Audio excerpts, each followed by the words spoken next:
Welcome back. As we promised, we are going to speak more and to shed more light on what's going on in Gaza and the most recent developments, and also the most important efforts exerted by Egypt, the intensified talks with all parties to try to find an end to the bloodshed and to have a hold for the violence on the ground. Egypt is also working hard to secure the entry of humanitarian aid to the Gaza Strip and to support the Palestinians in this very critical time.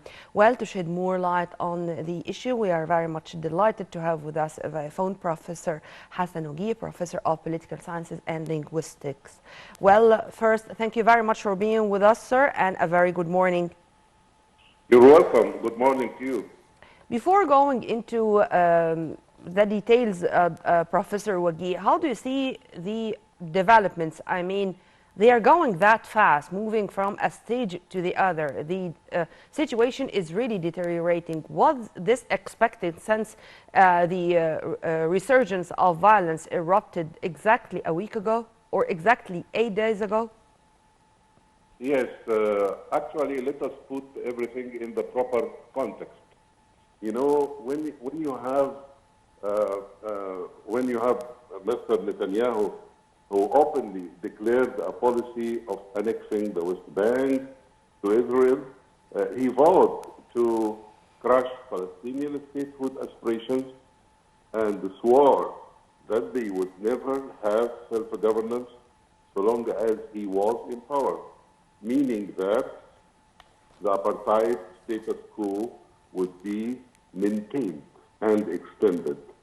Of course, Palestinians are suffering policies, brutal policies.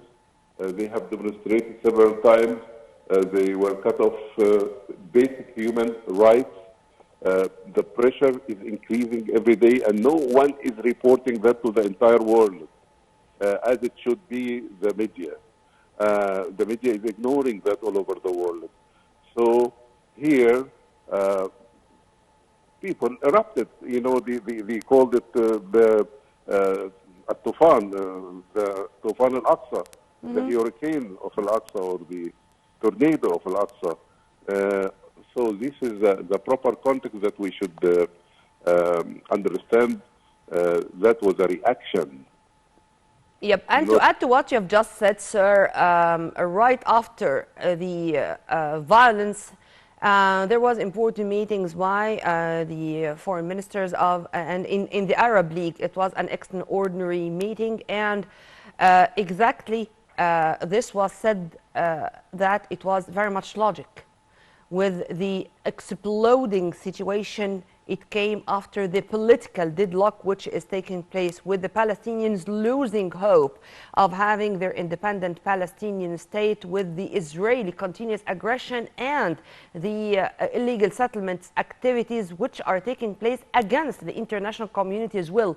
Even, of course, the settlements is considered illegal by everyone, by the EU, by the international community, and of course by the Arab nations. How do you see the word political deadlock? Can I consider this term, political deadlock, as the main reason behind what's going on now? Yes, it is political deadlock, yes, but it is far more than that too. It is political deterioration. What happened to the Palestinians, what happened, analyze what the rightist government said in Israel. They were preparing for annexation, for calling for transfer, calling for desecration of Al-Aqsa Mosque. And one of the things that, one of the analyses that should be put on the table for people to understand what happened is that this move on the part of Hamas or the Palestinian resistance was an anticipation, because they knew that there is something imminent attack will take place. So this pressure, it is more than political deadlock. It is putting people under pressure and a lot of mistrust, and there is no hope. So that was exploding factor. putting people under pressure or launching what we call psychological war in addition to the war on the ground. I mean, when this evacuation order was issued by the Israeli occupation forces, it was really a flagrant breach to the international humanitarian law. And when Egypt expressed a full rejection to this order, it was a cry in the face of the Israeli aggression. And Egypt also called on the international community to shoulder its responsibility regarding this. In 24 hours, can anybody imagine that it's possible to move more than 1 million Palestinians to be in the open, to be without shelter, to be exposed to very dangerous conditions? How this can be justified? Can this be justified? Of course, no one fair-minded and with a logical thinking can justify this. You know, there is a very recent statement by the Chinese government says that Israel has transgressed, has gone far beyond self-defense. And some other people are talking about this is a genocide. Some other people, not other people, the defense minister of Israel said he is fighting human animals, and the consequences is known when you fight such type of people. So dehumanizing Palestinians to that extent and overgeneralizing like that, I think this is against any wise decision to be taken. I think it is very self-destructive, even for those people who implement such policies. Actually, Chomsky, the very well-known linguist all over the world, warned against this kind of mentality a long time ago, and he said he can see the developments like that, and he mentioned that a decade ago, and I made an interview with him. He said, when it comes to internal degeneration for the Palestinians, it generates anger, of course, opposition to what is happening, and if you feel isolated and possibly depressed like that, there is an explosion was imminent, and it happened. So I think that this critical context, one has to look at what is critical context. Thomas Friedman wrote once about this critical context, and I answered him back several years ago when he said Arabs do not understand the critical context. And I said the critical context they are talking about, he was talking about how Yasser Arafat did not understand Camp David II. But actually, I responded by saying, you know, the critical context is the brutal occupation, because Hamas and Hezbollah were not there. They came as a reaction, they came into existence after 1967.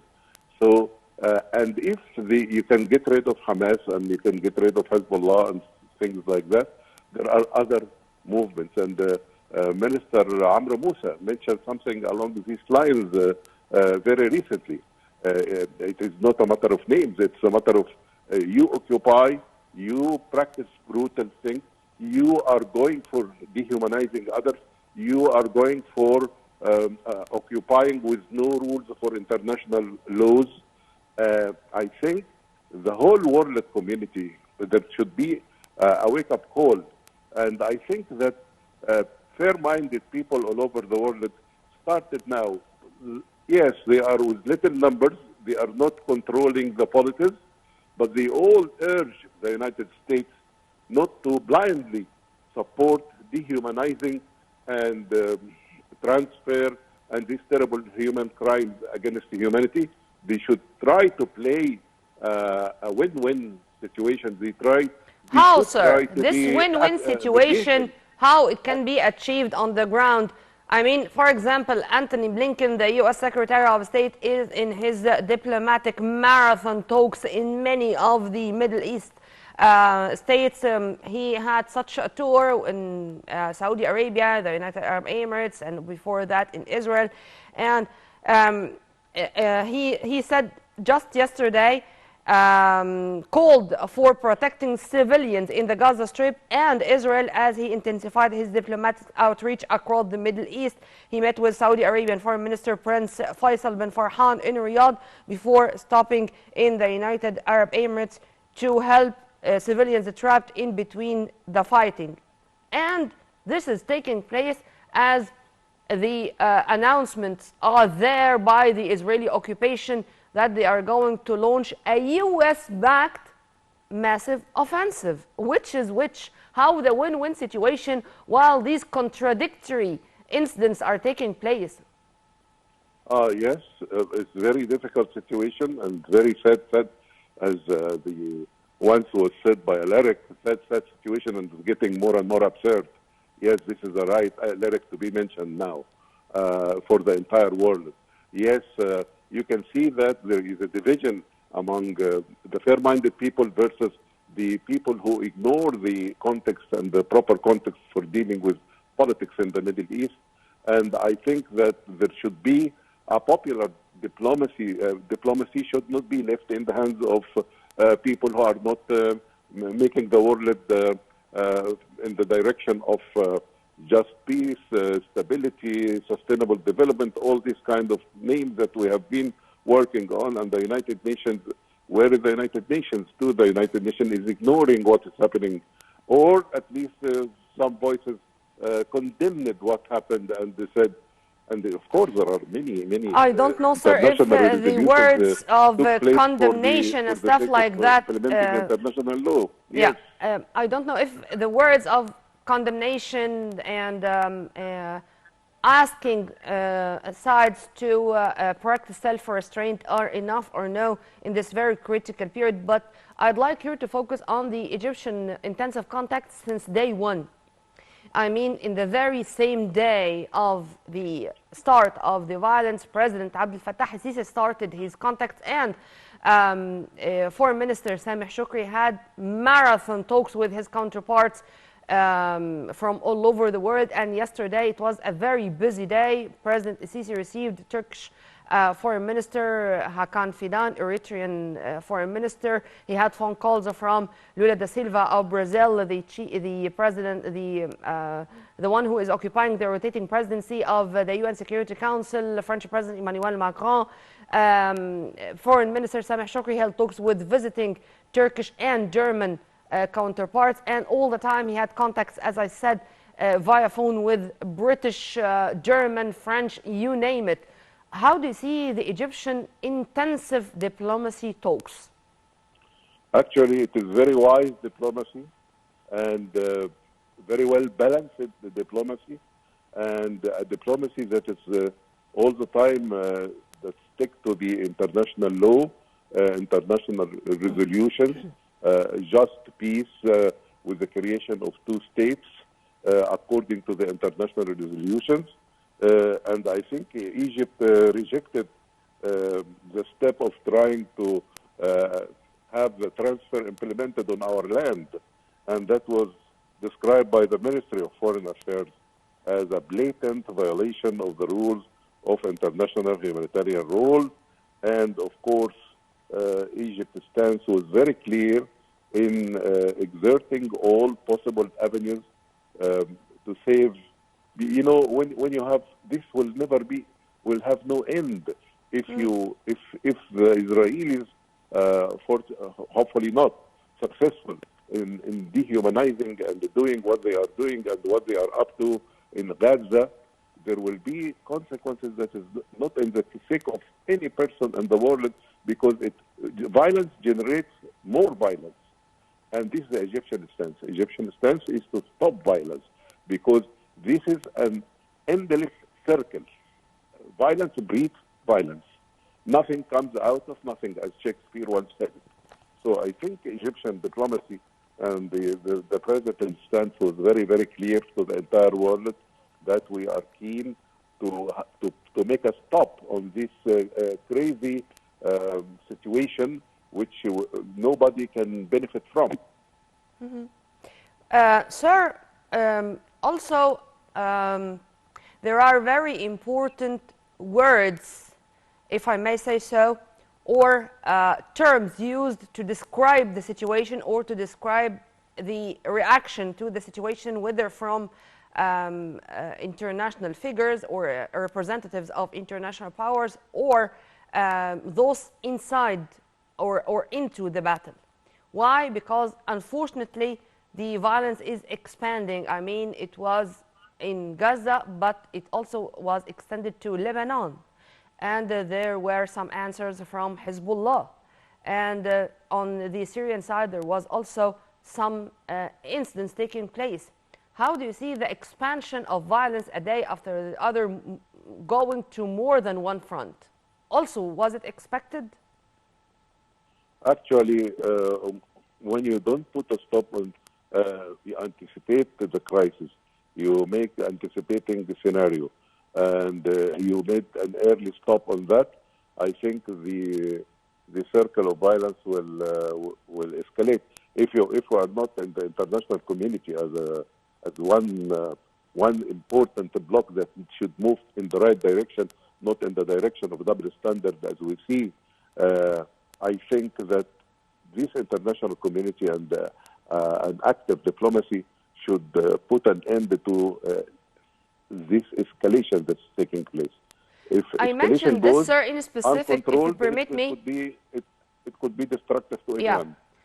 Because there were very dangerous statements which were released by the Iranian foreign minister yesterday. Iranian foreign minister called on Israel to stop its attacks on Gaza, warning that the war might expand to other parts of the Middle East if Hezbollah joins the battle, and that would make Israel suffer a huge earthquake.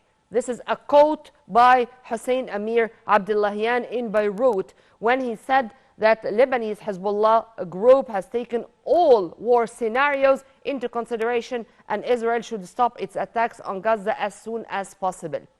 When we listen to such words from a top diplomat, meaning that the whole issue is taken into another direction, and you are a professor of linguistics, and because of that I am seizing all the time the opportunity to see how you interpret such words. Yes, I think what the Iranian diplomat said is shared by many fair-minded people and fair-minded figures in the West. Now, despite the fact that they are few in number, not the dominating voice, but they mentioned something along no one can accept a Palestinian Holocaust. Listen to this formulaic expression again. A Palestinian Holocaust or dehumanizing Palestinians or genocide. These are the words being reiterated these days.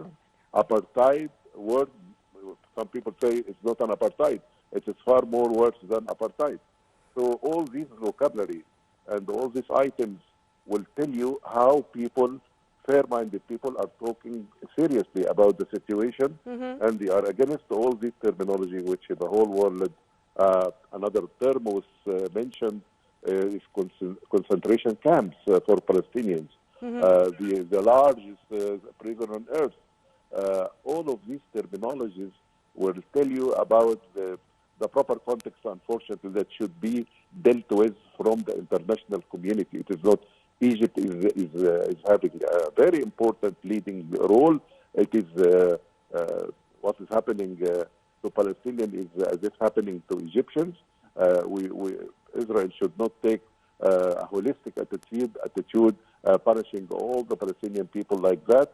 This will have a terrible consequences that no one can benefit from. Amen to that. Sir, one final question regarding other efforts exerted by Arab bodies, I mean the Arab League, and of course yesterday there was another meeting by the Arab Parliament presided by Dr. Adel Abdurrahman Al-Assoumi, the Arab Parliament Speaker, as he also in his speech condemned the Israeli incursion and the Israeli violence and called on the international community again to shoulder this responsibility to find a way to halt violence and to stop this incursion. How do you see the moves by Arab bodies like the Arab League and the Arab Parliament? Actually, this is a very good step, but I would even suggest that there should be an Arab summit with the Arab leaders, because what is happening, if is not to put a stop on it, the consequences will be so dire for the entire world. The Arab OIC warlords, Arab also, leaders, or the Islamic and organization, they reasonable, also said that they fair-minded are leaders going to all be over meeting the in an world. urgent summit, as you said, next Wednesday, inshallah, in Jeddah, in Saudi Arabia. We hope that this is going also to find a way or a solution to the current crisis. Well, we were very much delighted to have with us via phone Dr. Hassan Wageeh, professor of political science and linguistics. And now let's have this short break and live for the coming few minutes with Abdelmanem Riyad. This means a lot. This name in itself is meaning a lot for all, not only Egyptians, by the way, for the Arab peoples in general. Martyrs' photos are always much more graceful with their radiant faces, which unfold the secret of their greatness and uniqueness in spite of the years that pass by. Abdelmanem Riyad is not only a figure, and what he has done, it's not only representing heroic deeds or heroism. He is an example, a role model, and he is going to remain a role model for all the Egyptians in general, not only those of the armed forces, but the Egyptian people at large. Well, let's watch and let's know more about Abdelmanem Riyad, then we are going to return back with more.